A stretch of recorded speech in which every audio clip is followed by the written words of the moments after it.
Hello বন্ধুরা, আসসালামু আলাইকুম বন্ধুরা। আপনারা সবাই কেমন আছেন বন্ধুরা? আমি আশা করি আপনারা সবাই আলহামদুলিল্লাহ ভালো আছেন বন্ধুরা। আমিও আপনাদের দোয়ায় আল্লাহর রহমতে অশেষ ভালো আছি বন্ধুরা। তো বন্ধুরা, আজকে আমি কুষ্টিয়া সম্বন্ধে অর্থাৎ কুষ্টিয়া জেলা সম্বন্ধে আপনাদের কিছু কথা জানাবো বন্ধুরা। তো চলুন তাহলে দেরি না করে আমরা কুষ্টিয়া সম্বন্ধে জেনে নিই। ইতিহাসের সব থেকে ঐতিহ্যময় জেলা হচ্ছে কুষ্টিয়া জেলা। কুষ্টিয়া বহু পূর্ব থেকে বাংলাদেশের সাংস্কৃতিক রাজ্য হিসেবে পরিচিত। তবে কুষ্টিয়ার নামটি কিভাবে এসেছে সেটা নিয়ে কিছু কথা বলবো। ইতিহাসে কুষ্টিয়ার নামকরণ নিয়ে অনেক মতভেদ রয়েছে, তবে ধারণা করা হয় 1820 সালে প্রকাশিত হেলেনটয়েন্সের গেজেটের সূত্র থেকে পাওয়া যায়। সেটা হলো কুষ্টিয়াতে একসময় প্রচুর পরিমাণ কুষ্টা বা পাট উৎপাদিত হতো। আর এই পাট বা পাটের স্থানীয় নাম ছিল কুষ্টি বা কুষ্টা। আর ধারণা করা হয় এই কুষ্টি বা কুষ্টা থেকেই কুষ্টিয়া শব্দটির নামকরণ হয়েছে। হ্যালো বন্ধুরা, কুষ্টিয়ার আসল মধু হচ্ছে নবাব সিরাজউদ্দৌলা সড়ক। কুষ্টিয়ার যে কাউকে জিজ্ঞাসা করেন না কেন, সবার আগে চলে আসবে এনএস রোডের কথা। তো বন্ধুরা, এনএস রোডে মানে আপনি একটি কুলফি মালাই যদি কুষ্টিয়ার চোরহাস থেকে একটা কুলফি মালাই হাতে নিয়ে যদি কুষ্টিয়া এনএস রোড হয়ে আপনি বড়বাজারের রেল স্টেশন পর্যন্ত যান, একটা কুলফি খেতে খেতে আপনি পৌঁছে যাবেন কুষ্টিয়া এনএস রোডে। তো সে একটা মজার রোড। তারপর এখন চলে আসলাম কুষ্টিয়া পৌরসভা। কুষ্টিয়া পৌরসভা এত সুন্দর, এত নান্দনিক, এত সুন্দরভাবে এটাকে সাজানো হয়েছে, দেখলে আপনার অবাক হয়ে যাবেন। মনে হবে একবার হলেও কুষ্টিয়া পৌরসভায় ঘুরে আসবেন। আর এই কুষ্টিয়া পৌরসভার যে বিল্ডিংগুলো দেখা যাচ্ছে, এই বিল্ডিংগুলো রাজা বাদশাদের বিল্ডিং। এখানে মানে সেই রাজা বাদশাদের বিল্ডিংকে সুন্দরভাবে, এত সুন্দরভাবে কারুকার্য করে রেখে দেওয়া হয়েছে, দেখলে পরে আপনার দৃষ্টিনন্দিত এবং চোখ আঁকড়ে উঠবে, দেখতে মন চাবে বারবার। এখন চলে আসি লালন সাইজির শহর কুষ্টিয়া। লালন সাইজি মীর মোশাররফ হোসেন এই কুষ্টিয়া জেলাতেই শায়িত রয়েছেন। এর লালন সাইজিকে চেনে না এমন কোনো লোক খুঁজে পাওয়া যাবে না। সারা বিশ্বে লালন সাইজিকে নিয়ে সমাদৃত, একেবারেই সে মানে সবার কাছে আলোচনার কেন্দ্রবিন্দু। এখন চলে আসবো বন্ধুরা আমরা রেনিকবাদে। রেনিকবাদে ঢুকতে হলে আপনাকে প্রথমে 20 টাকা করে টিকিট কাটতে হবে। আর টিকিট কেটে ভেতরে প্রবেশ করার পরেই দেখবেন অনেক সুন্দর। এটা হলো গড়াই নদীর কোল ঘেঁষে অবস্থিত। মানে এত সুন্দর, আপনি যদি সারাদিনে অনেক বেশি ক্লান্ত হয়ে পড়েন তাহলে এই রেনিকবাদে চলে আসবেন। আর রেনিকবাদে এসে এই যে নদীর ধারে অর্থাৎ গড়াই নদীর ধারে বসে সেই মানে বিশুদ্ধ বাতাস আপনার মনকে চাঙ্গা করে তুলবে, আপনার শরীর হয়ে যাবে প্রফুল্ল। আর এই গড়াই নদীর দিকে তাকাইলে শুধু পানি আর পানি, এপাশ থেকে ওপাশ। কুষ্টিয়ার এই পাশে হলো রেনিকবাঁধ, আর ওই পাশে ঠিক গড়াই নদীর ওই পাশেই রয়েছে কুষ্টিয়ার হরিপুর শহর। এই দুই গ্রামে মানে শহরের মাঝখানে অবস্থিত একটা বিশাল বড় সেতু, যেটা নির্মাণ হয়েছে স্বল্প কিছুদিন হলো। আর এই দুই সেতু মানে আর এই সেতুর মাধ্যমে এই দুই শহরকে আরও বেশি নান্দনিক করে চলেছে। আপনি যখন রেনিকবাঁধের ধারে এসে আপনার অক্লান্ত শরীরটাকে একটু নেড়ে দিয়ে বসবেন, তখন আপনার শরীরের সমস্ত ক্লান্তি দূর হয়ে যাবে। তো বন্ধুরা, হ্যাঁ বন্ধুরা, আমরা বলতে বলতে চলে গিয়েছিলাম রেনিকবাঁধে। তো বন্ধুরা, এখন আবার চলে আসি এনএস রোডে।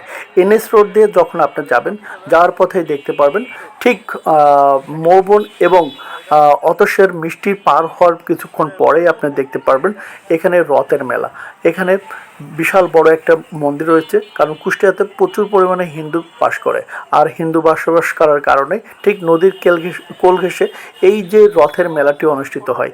দুঃখজনক বিষয় হলো সত্য বন্ধুরা, আমি ঠিক রথের মেলার পরের দিন এসেছিলাম। আমি জানি না যে রথের মেলা হয়ে গেছে গত পরশু দিন, যার জন্য আমি আসতে পারিনি বন্ধুরা, আমি সরি। এর পরবর্তীতে আবার যখন রথের মেলা অনুষ্ঠিত হবে তখন অবশ্যই আসবো, কারণ কুষ্টিয়াতে এসে যদি রথের মেলা না দেখা যায় তাহলে বন্ধুরা আপনার অর্ধেক মজা শেষ হয়ে যাবে। কারণ এখানে এত সুন্দর, এত মানে নান্দনিকভাবে রথের মেলা করা হয়, সেটা দেখলে অবশ্যই আপনার অনেক বেশি আনন্দিত হবেন। কারণ রথের মেলা শেষ হয়ে গেছে, কিন্তু কিছু জিনিস রথের মেলায় যেগুলো আয়োজিত হয় সেগুলো দেখতে পাচ্ছেন বন্ধুরা। এটা দেখে বুঝতে পারছেন যে এখানে কি পরিমাণ মেলার আয়োজন করা হয়। আর রথের মেলা হলে তো বুঝতেই পারছেন, মানে দেখতে মানে দূর দূরান্ত থেকে অনেক লোক চলে আসে, শুধু কুষ্টিয়াবাসী না, এটা দেখতে সারা বাংলাদেশ থেকেই চলে আসে এই রথের মেলা দেখার জন্য। তো দুঃখজনক হলেও সত্য বন্ধুরা, আমি দুর্ভাগ্যক্রমে এই মেলাটি মানে মিস করে ফেলেছি।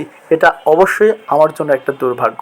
তারপরে বন্ধুরা, এই রথের মেলায় অনুপস্থিত থেকেও আমি আজকে এসে দেখতে পেলাম যে গরম গরম যখন জিলাপি ভাজা হচ্ছে, আর এই জিলাপি ভাজা না খেলে তো মনে শান্তি আসবে না। তাই বন্ধুরা, আমি জিলাপি মামার জিলাপির প্যাঁচ দেখতে দেখতে অবাক হয়ে গেছি, কারণ এত সুন্দর নান্দনিকভাবে জিলাপির প্যাঁচ দিতে পারে এই মামাকে না দেখলে বিশ্বাস করতে পারবো না।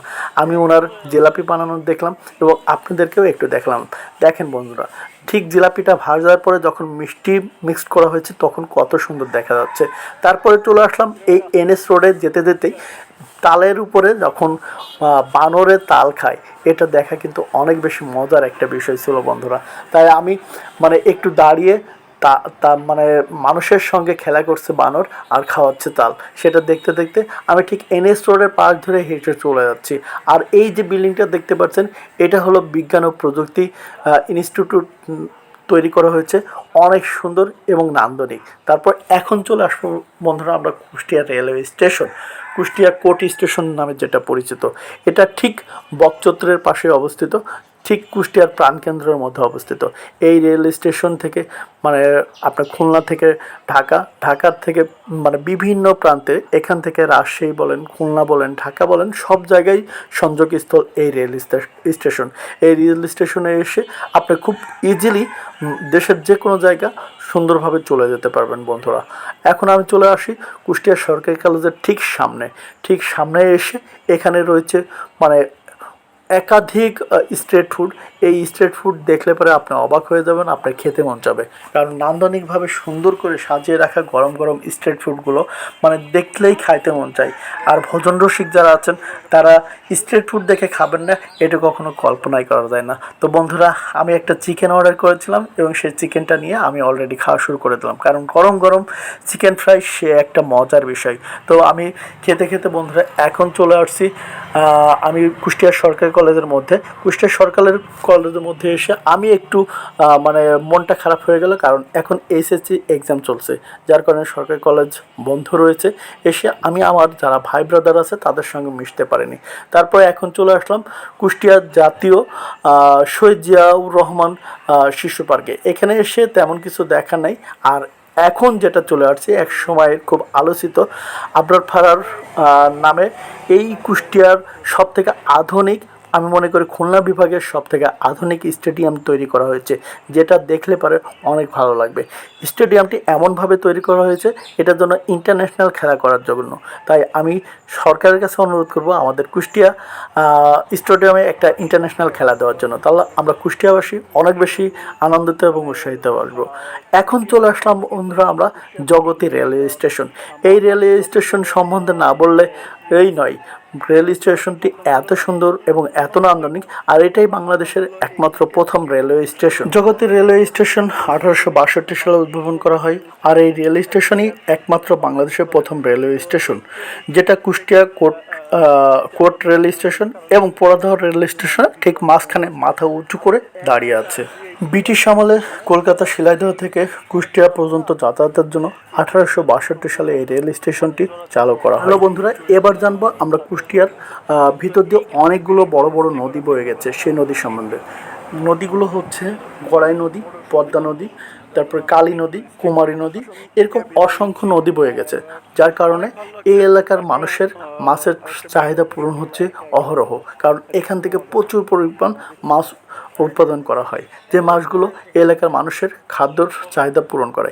এবার চলে আসবো বন্ধুরা কুষ্টিয়া ঠিক জগতী রেল স্টেশনের পাশেই রয়েছে শামীম ভাইয়ের 1 টাকার পুরি।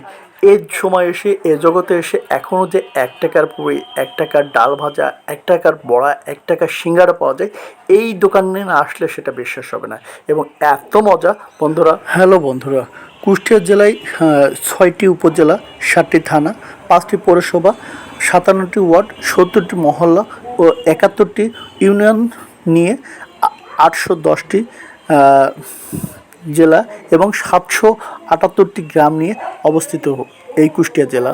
বন্ধুরা, কুষ্টিয়া জেলার মোট জনসংখ্যা 17,13,000। 13,224 জন। আর এখানকার মুসলমানের সংখ্যা 95.72%, হিন্দু সংখ্যা 4% এবং অন্যান্য ধর্মাবলম্বী রয়েছে মাত্র। হ্যালো বন্ধুরা, কুষ্টিয়া সম্বন্ধে আজকে এই পর্যন্তই জানাচ্ছি। আরও বেশি ব্যাপকভাবে বিস্তৃতভাবে জানাবো অন্য আরেকটা ভিডিওতে। সেই পর্যন্ত বন্ধুরা, আপনারা সবাই ভালো থাকুন, সুস্থ থাকুন। আর আমার এই চ্যানেলের আমার এই ভিডিওটি যদি আপনাদের ভালো লেগে থাকে তাহলে অবশ্যই আমার চ্যানেলটি অবশ্যই ফলো দিয়ে রাখবেন, যাতে পরবর্তীতে নতুন নতুন ভিডিও আপনারা সারা সঙ্গে সঙ্গে পেয়ে যান। সে পর্যন্ত সবাই ভালো থাকুন। আল্লাহ হাফেজ।